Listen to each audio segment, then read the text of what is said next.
राधा वल्लभ श्री हरिवंश महाराज जी आपके बल से ये शरीर विवाह नहीं करेगा, आजीवन ब्रह्मचर्य पालन करने और प्रियालाल की प्राप्ति करना चाहते हैं। गुरुदेव, स्त्री शरीर को क्या सावधानी रखनी चाहिए ब्रह्मचर्य और भगवत प्राप्ति में? हाँ, अपने माता पिता के सानिध्य में रहे और कभी भी किसी भी पुरुष का किसी भी तरह से संग एकांतिक न स्वीकार करे, चाहे रिश्तेदार हो चाहे नातेदार हो, कभी एकांतवास न होने पावे।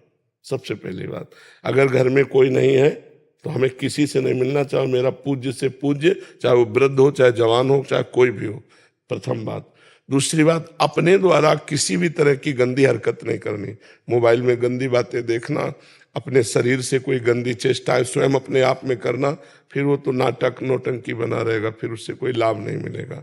और आहार बड़ा सूक्ष्म करता जाए, क्योंकि ब्रह्मचारी को ब्रह्मचर्य पचाने के लिए भोजन कम पाना चाहिए।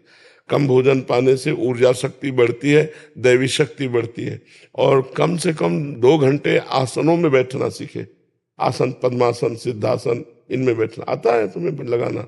किसी से पूछ लेना, क्योंकि आसनों में बैठना आवश्यक है, तभी ब्रह्मचर्य पचेगा, नहीं तो फिर उद्दंडता आ जाएगी। आसनों में बैठने से कष्ट होता है। दाएं एड़ी को पकड़ करके बाएं जांग पे ऊपर चढ़ाओ, नाभि के पास चढ़ाओ, अभी चढ़ाओ। फिर बाएं को पकड़कर दाएं की तरफ ऊपर चढ़ाओ। चढ़ गए?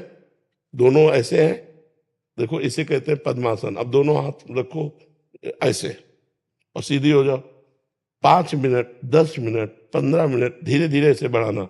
जितना कष्ट हो उस समय सोचो मैं शरीर नहीं हूं, चुपचाप शांत ऐसे अभ्यास करो, ठीक है? पहले इतना करो, फिर आगे होगा तो हम बताएंगे। और मासिक में 3 दिन तक कोई नियम? कोई नियम तुम्हारे लिए नहीं। जो ब्रह्मचारी उसके लिए आसिक मासिक का कोई महत्व नहीं। अपनी दिनचर्या, ये मासिक धर्म का निषेध उनके लिए जो मतलब गृहस्थ धर्म का प्रयोग करते हैं या जो व्यभिचार करते हैं। जो ब्रह्मचारी वो परम पवित्र हर समय रहता है। स्नान कर लिया, वस्त्र आदि से शरीर को सुरक्षित रखा, अपनी साधना में। तुम्हारे लिए कोई नियम नहीं। सेवा कर सकते हैं? हाँ, बिल्कुल कर सकते हैं। स्नान किया, रज लगाया, ब्रह्मचर्य के लिए केवल विधान है, अन्य के लिए नहीं।